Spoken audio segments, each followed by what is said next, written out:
আসসালামু আলাইকুম প্রিয় বন্ধুরা, আশা করি সকলে ভালো আছেন। আজকে কিছু দ্বারা গল্পের মতো করিয়া বোঝানোর চেষ্টা করিব। গল্পটি হলো, রহিম নামক ব্যক্তি প্রতিমধ্যে একটি শিশুকে পাইয়া শিশুটিকে হাসপাতালে নিয়ে ভিক্ষাবৃত্তির উদ্দেশ্যে শিশুটির একটি পা কাটিয়া চিকিৎসকের সাহায্যে উক্ত পাটি কাটা হয়। এই ক্ষেত্রে কার কি অপরাধ হয়েছে প্রশ্নে জানতে চাওয়া হয়েছে।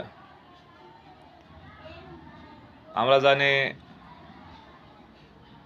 নারী ও শিশু নির্যাতন দমন সংশোধনী অধ্যাদেশ 2025 এর 12 ধারায় ভিক্ষাবৃত্তির উদ্দেশ্যে বা কোনো অঙ্গ প্রত্যঙ্গ বিক্রয়ের উদ্দেশ্যে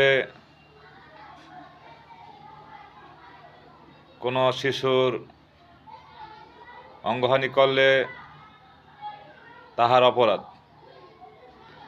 তবে যে ব্যক্তি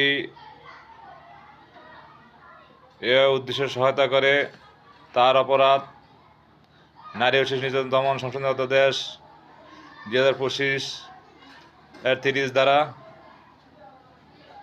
তাই আমাদের উল্লিখিত প্রশ্নের অ্যান্সার করিতে হবে নারী ও শিশু নির্যাতন দমন সংশোধনী অধ্যাদেশ 2025 এর 12/30 ধারা দিয়ে।